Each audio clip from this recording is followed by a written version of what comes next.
Talk. Welcome to episode 26 of Daily Bible Reading with Tracy. இன்னைக்கு நம்ம என்ன book and chapter பார்க்க போகிறோம்னா நீதிமொழிகள் சாப்டர் 26 தான் பார்க்க போகிறோம். ஸோ பார்க்கலாமா? உஷ்ண காலத்திலே உறைந்த பனியும் அறுப்பு காலத்திலே மழையும் தகாதது போல மூடனுக்கு மகிமை தகாது. அகக்கலான் குருவி அலைந்து போவது போலும் தலைவினான் குருவி பறந்து போவது போலும் காரணமில்லாமலிட்டா சாபம் தங்காது. குதிரைக்கு சவுக்கும் கழுதைக்கு கடிவாளமும் மூடனுடைய முதுகுக்கு பிரம்பும் ஏற்காது. மூடனுக்கு அவன் மதீனத்தின்படி மறு உத்தரவு கொடாதே, கொடுத்தால் நீயும் அவனை போலாவாய்.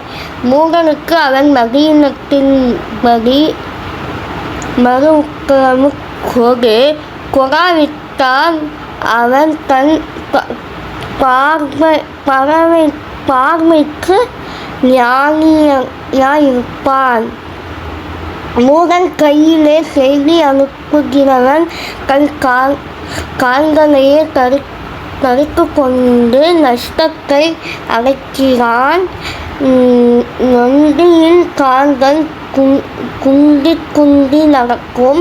அப்படியே மூடரின் வாயிலுள்ள ஓமை சொல்லும் குங்கும். மூடனுக்கு கணக்கை கொடுக்கிறவன் கவனிலே கல்லை கட்டுகிறவன் போல் இருப்பான்.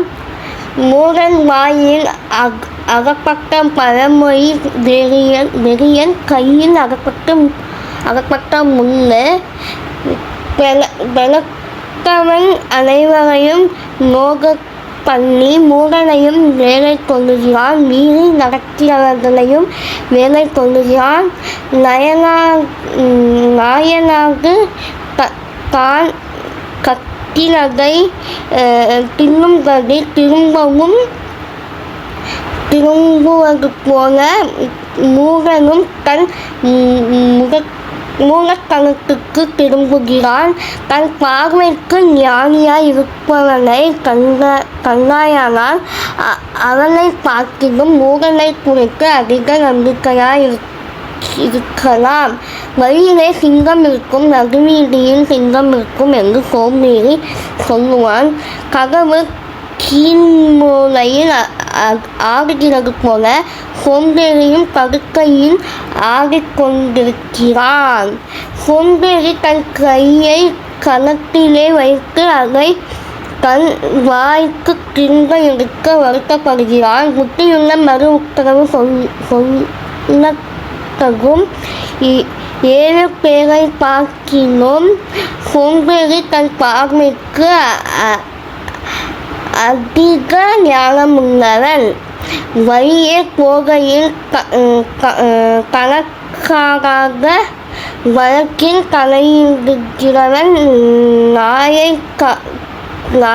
காகை பிடித்து இழுக்கிறவனை போல் இருக்கிறான். கொல்லிகளையும் அம்புகளையும் சாவுக்கேதுவானவைகளையும் எரிக்கிற பைத்தியக்காரன் எப்படி இருக்கிறானோ அப்படியே கணக்கவனை வஞ்சித்து நான் விளையாட்டுக்கல்லவோ செய்தேன் என்று சொல்லுகிற மனுஷன் இருக்கிறான். விளக்கில்லாமல் நெருப்பு அதிகம் கோல் சொல்லுகிறவனில்லாமல் சந்தை அடங்கும். கரிகள் கழலுக்கு விறகு நெருப்புக்கும் ஏதுவானது போல வாக்குப்பிரியன் சந்தைகளை மூட்டுகிறதுக்கு ஏதுவானவன். கொண்காரனுடைய வார்த்தைகள் விளையாட்டு போல் இருக்கும். ஆனாலும் அவைகள் உள்ளத்திற்கு கைக்கும் நேச அனலை காண்பிக்கிற உதடுகளோடு கூடிய தீய நெஞ்சம் வெள்ளி பூசிய ஓட்டை போல் இருக்கும். பகைஞன் தன் உள்ளத்தின் கபடத்தை மறைத்து தன் உதடுகளில் சூடு பேசுகிறான். அவன் இடம் பேசினாலும் அவனை நம்பாதே. அவன் இருதயத்தில் 7 அருவருப்புகள் உண்டு. பகையை வஞ்சகமாய் மறைத்து வைக்கிறவனோ அவனுடைய பொல்லாங்கு மகா சபையிலே வெளிப்படுத்தப்படும். படுகொலியை வெட்டுகிறவன் தன் தானே அதில் விழுவான். கண்ணை புரட்டுகிறவன் மேல் அந்த கண் திரும்ப விழும். கள்ளனாவு தன்னால் கிளேசப்பட்டவர்களை பகைக்கும். இச்சகம் பேசும் வாய் அழிவை உண்டு பண்ணும்.